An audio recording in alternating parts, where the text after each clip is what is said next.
All right, today we are in John 5, starting in verse 19, going through verse 29. So I'll go ahead and read it, and then we'll break it down. John 5, John chapter 5, starting in verse 19.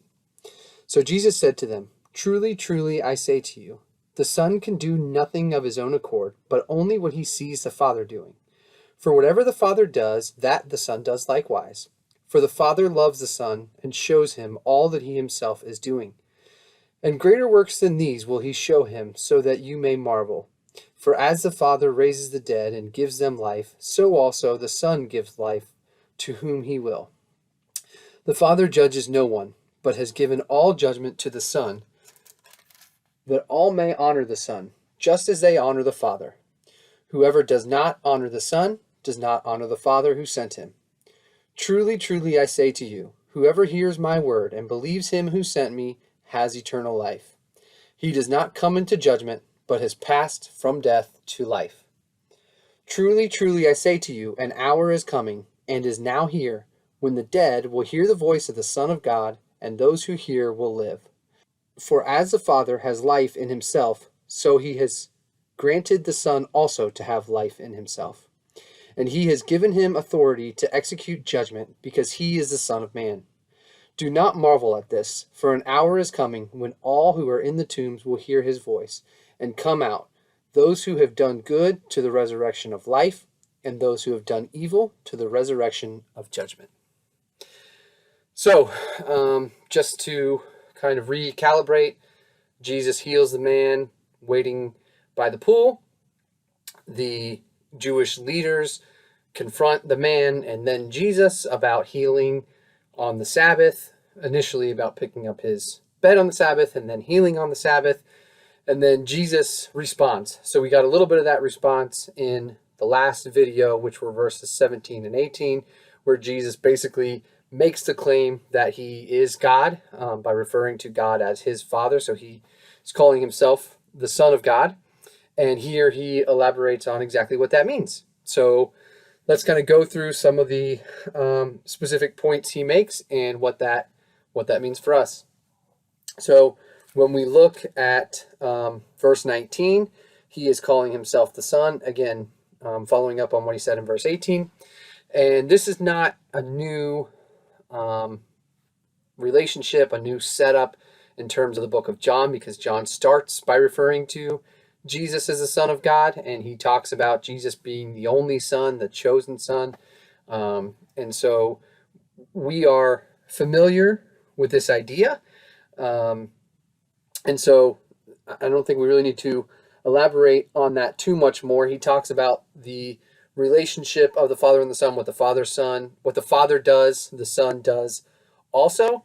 And, you know, it's interesting because you can think about the relationship between Jesus and God the Father like a father-son relationship, where a typical human father-son relationship. Obviously, it's a father-son relationship, but I mean that we can relate to, where you see a son who copies what he sees his dad do. And, you know, there's tons of examples you could think of, watching a dad tie his tie and the kid trying to copy, or watching a dad cut the grass and the kid tries to copy. And so this is a concept that is built into our understanding of the world, that part of the development of a son is looking at the father in terms of learning what it means to be a man, what it means to be a husband, a dad, all those things that are encompassed within their father when they look at them, that they, you know, generally speaking, especially the younger they are, they kind of look at that as their destiny or whatever, so to speak. So we can think about that dichotomy. And in some ways, we see Jesus is reflecting God that way. And we talked about that back in the first chapter in one of those early videos about the idea of like a father and son kind of plumbing company, where, you know, whether you're getting the Father or the Son, if they have the same name and they're doing the same job, it's not all that important which one's which in terms of the authority that they have. And it's a similar kind of application here. So I was not going to get into exactly what I said in the first chapter, but there we are. So just a reminder on that. And as we go through this section, there's 11 verses here, verse 19 through verse 29, and essentially each verse is its own kind of claim of deity. So he's constantly reaffirming that he is indeed God. And so we're not going to go through each verse one by one, but we'll go through several of them, and you can kind of see how he kind of keeps this thing going. So he talks about the Son. He says the Father loves the Son and shows him all he himself is doing, and the greater works than these will he show him. And when he says greater works than these, he's talking about greater than the healing that he just did. So he's referring to the context of this conversation. He just did a healing, and he's saying he's going to do even greater things. So obviously, he raises Lazarus from the dead. He then himself is raised from the dead. So he is saying that there's more to come here. And then he talks about giving life. So in verse 21, for the Father raises the dead and gives them life, so also the Son gives life to whom he will. And this is really interesting because this is a statement he's making immediately after he's healed this man. And so there's a clear connection between healing and life-giving. So someone who is struggling and not living a great life, but also there are parts of his body that for all intents and purposes are dead. If he can't use them, they're dead. They're not his legs for a man who's crippled are not living. So when Jesus heals him and brings part of him back to life, not all of him, but part of him back to life, he's making this statement about life and death. And this is a kind of a small example, kind of a subset of a person he brings back to life, where he's going to eventually bring everyone back to life. And he's going to make that whole progression in this little monologue here. But the other interesting thing about that statement, I talked about last week or on the last video about how the Jews had this concept of God and the Sabbath, where they had kind of worked into their worldview this explanation, maybe even an excuse. I don't know if it would quite qualify as an excuse, but basically they had a way of reconciling the fact that God rested on the seventh day of creation, and he told his people to rest on the seventh day of the week, but he's not really resting because he's holding the world up. And there's like this special exception for keeping the world going, for sustaining the universe that he created, that doesn't count as work in the same way. And so they had this framework that allowed them to see God in that way. And so Jesus is, when he's saying that he has this ability to give life with the same way that God does, he's shaking up their worldview in more than just the,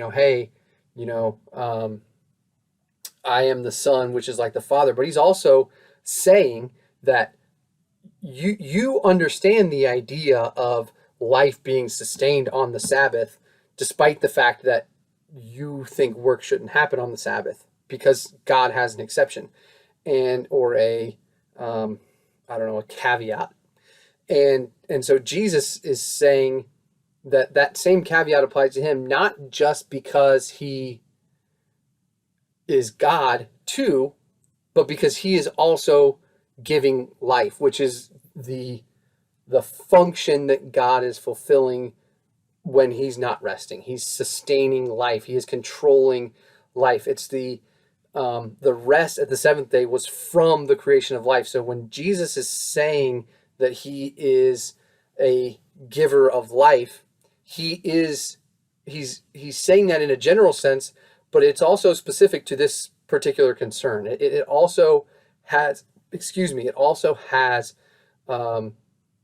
it also has relevance to this conversation about the Sabbath itself. The idea of giving life and having authority from God to give life is part of what makes God able to work on the Sabbath. And so they have to kind of consider that in their minds, this whole framework that they have of the world, that if this guy is indeed God, then he does indeed share that exception, that that one kind of shortcut for being able to work on the Sabbath.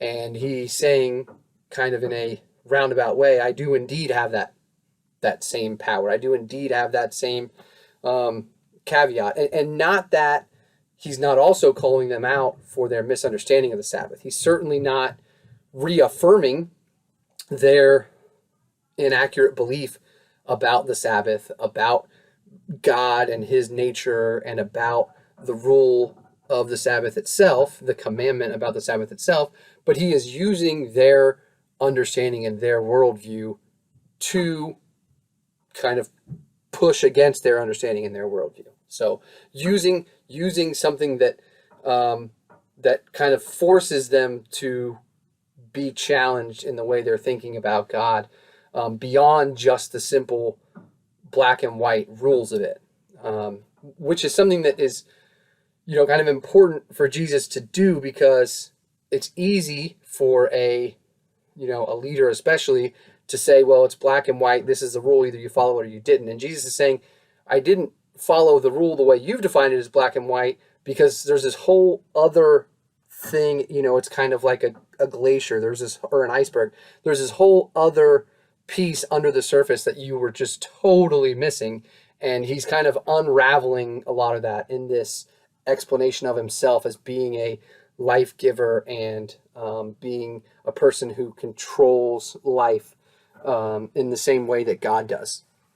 So that's kind of how I think about that one. Then he goes into the next one and continues on. The Father judges no one, but has given all judgment to the Son. And again, we have the benefit of, essentially 2,000 years of Christian study and investigation into what these things mean, and into, the overall picture of the Bible from start to finish, and of the book of John from start to finish, and Jesus's life from start to finish in terms of the parts that are necessary, and so we understand this idea that Jesus becomes the judgment, in that he becomes the thing that covers us and pays our ransom. He is the atonement for our sin, that we can be viewed as clean in God's eyes when we are being judged, rather than, bearing the weight of our sin, because he took that for us. So there's that kind of aspect of Jesus as the new judgment. It's his death and resurrection and his blood that defeats death, and our faith in that, in him, that gives him kind of the ability or the position, the standing to say, they're going to be judged by this new standard of, whether they believed in my atonement for their sins or not. But there's also this, this other part of judgment that, again, the way the Jews see the law, the way the Jews see God is, here's all these rules, and you have to follow them to a T, and some of them we're going to add to them or manipulate them to either make them easier for us to follow or make it harder for everyone besides us to follow, or whatever that is. But to them, it was all a list of rules. And so the law served as the kind of the measuring stick. That was the standard. That was what it meant to be perfect. That was what it meant to be, in communion with God. And when you stepped out of that, that's when sacrifice happened. And obviously that's why we needed Jesus to be that sacrifice. But we also have Jesus as he's the new measuring stick. He's the new standard. So we're no longer using the law as the standard. And despite the fact that he did fulfill the law, meaning that he followed the law too, and we still have a responsibility to certain aspects of the law today, just like he did, because we are trying to reflect the life that he lived. So he becomes a judgment not only in the kind of final judgment sense in terms of where we spend eternity, but he becomes the judgment in the way that our day-to-day life now should be judged against the life that he lived. So, you know, Jesus is saying the Father judges no one, but has given all judgment to the Son. So Jesus is actively, kind of judging everyone as he's living his life, because he's showing them all what the appropriate way to live the life is. And that judgment doesn't always mean the final judgment, because a person can change their life at any moment. And that might not fit everybody's theology very well to say anybody can change their life. I'm trying to think if there's a better way for me to word that. But basically, a person can choose to follow Christ, even if they've, not lived up to that standard of judgment for most of their life, and turn and that become how they live their life. So it's not final judgment, but it is the pattern that we should set our lives on. It's the, you think about it like a stencil, that you're trying to follow. That's the picture that you're trying to follow, and Jesus does that for you. You can put it and trace it, and that's what you're trying to reflect. And so you're constantly judging where you are in relationship to what that picture of the perfect human life is, that Jesus is actively living as he's having this conversation. So then we move on to, he reiterates, truly I say to you, whoever hears my word and believes him who sent me has eternal life. He's not going to judgment, but has passed from life, or from death to life. And this is not a new theme again. It's a lot of this speech, this monologue that we're getting from Jesus, this response from Jesus is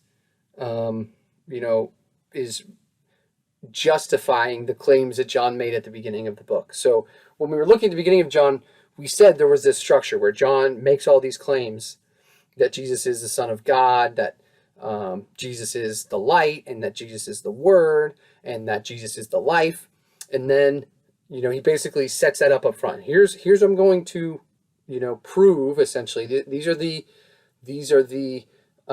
basic principles of the belief in Jesus. And then, let me set out over the course of this book to, kind of develop that idea in terms of what we actually see from Jesus in his life, and how that proves, how that demonstrates the claims at the beginning. So here Jesus is making the claims himself. So this is kind of John saying, I didn't make this up. Obviously there's, John the Baptizer as the witness, and then obviously John himself who was there. But then also here's Jesus saying this exact thing. And John putting it down, basically aligning it with the claims he made at the beginning. So there's always this, kind of life and death, light and dark, these two sides that John is presents us with pretty regularly, and he does that using Jesus's speech in this section to add to that. So then he moves on. An hour is coming, and then he talks about exactly kind of what that means, that the dead will hear. And again, this is not the final judgment. So when he says, the dead will hear the voice of the Son of Man, and those who hear will live. So he's saying the dead, the walking dead, the people who are currently existing on the world, spiritually dead, spiritually separated from God, spiritually,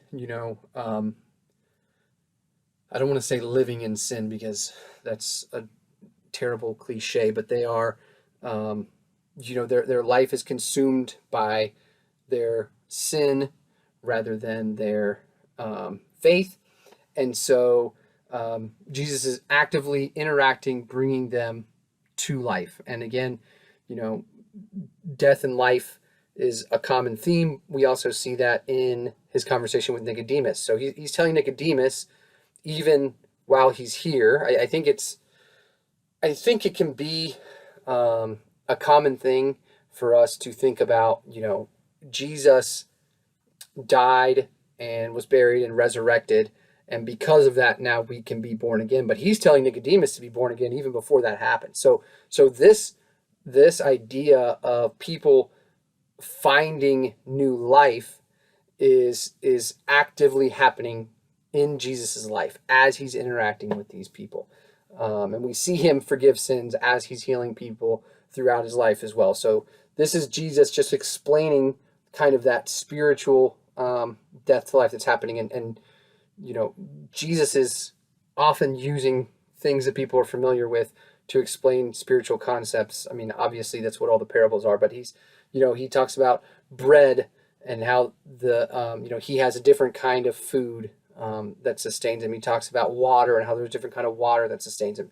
And all of that is part of this different kind of life, right? So what keeps a life going? Well, bread and water and light. And Jesus is talking about, I shouldn't say bread, food and water and light. And Jesus is talking about food and water and light as this sustaining force within this spiritual life that we are kind of having explained to us here in this section by Jesus. So then he uses the term Son of Man. And I'm sorry, I'm a little kind of out of sorts here. My notes are different than usual for whatever reason. It's a bunch of just kind of quotes of specific terms he used because they all just kind of pop. They all just kind of have all these different connections. And so I didn't really take the whole section as a whole because every verse kind of has its own thing that kind of lights up and points to either, some reference in John or some bigger kind of point within Christianity or something from, Genesis in some cases. So that's why this probably feels a little bit different. At least I assume it feels a little bit different to you. It definitely does to me. So hopefully it's all making sense, but I apologize for the kind of disjointed process here.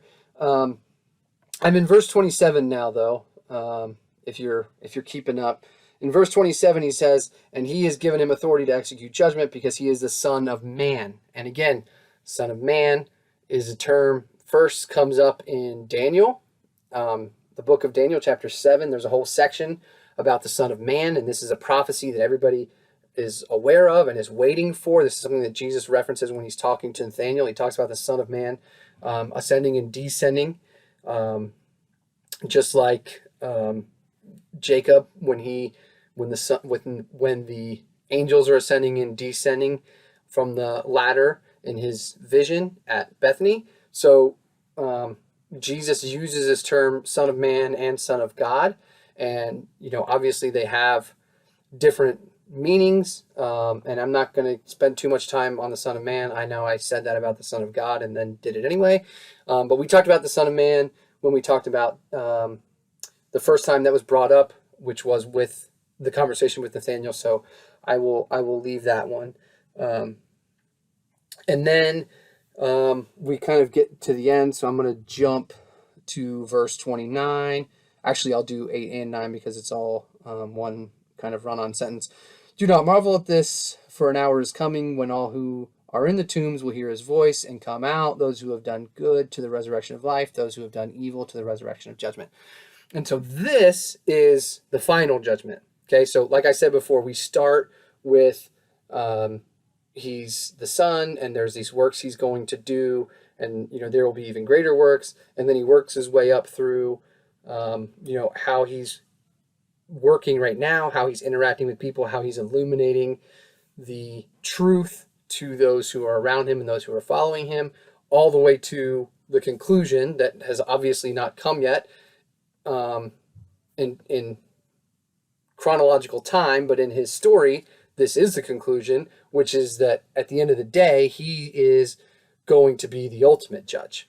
So, and that goes to the atonement that I talked about earlier. So he's the ultimate judge as well as the kind of ongoing judge in terms of the ongoing standard. And there's the,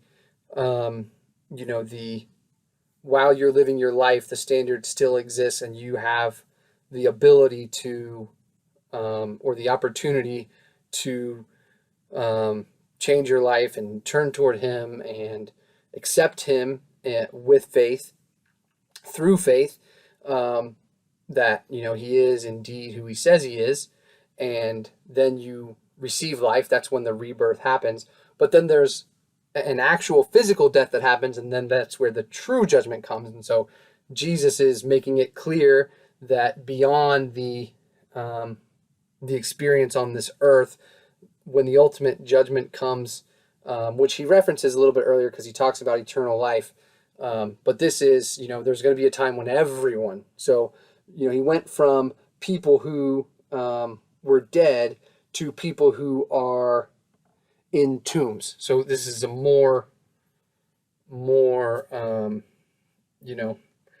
dead. This is dead, right? So in this case, he is defining that final judgment scenario. And at that final judgment, there's this not implication. There's this kind of, what's the right word for it? There's this description, I guess, of this applying to everyone, right? So this is, execute judgment. I'm sorry, where am I? For an hour is coming when all who are in tombs will hear his voice. So that means everyone who's already passed. So we've got everybody who's already dead. We've got everybody who is living today with me. And then there's everybody who's going to come after. So that means all humanity is going to be judged and is going to experience this same judgment and this same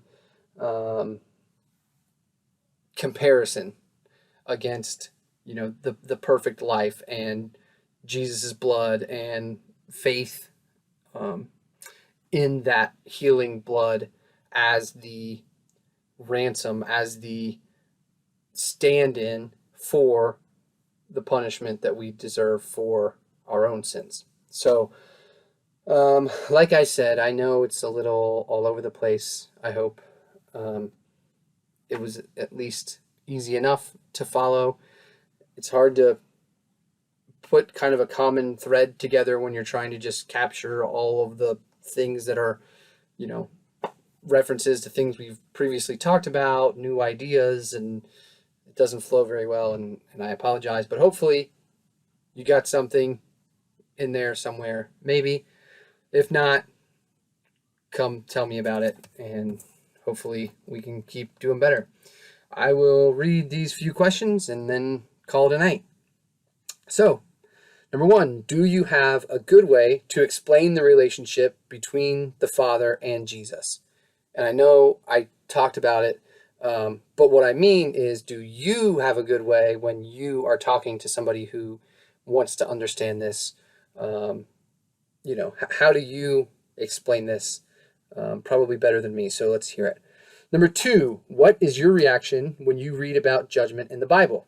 Do you have any baggage related to that? So, again, it doesn't have to be the case that you do, but in the case that there is some,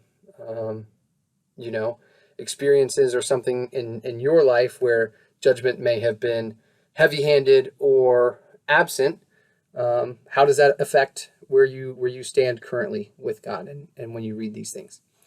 And then number 3, why do you think Jesus gives this speech after being questioned about the Sabbath? So this whole thing starts because they asked what he's doing healing on the Sabbath, and he goes into this whole thing, and we're not even done with it. There's more past this that's still him going about the Father and the Son and the life and death and judgment and all of these things that somehow presumably tie back to Sabbath. So how do you think that works? So that's it. Thanks.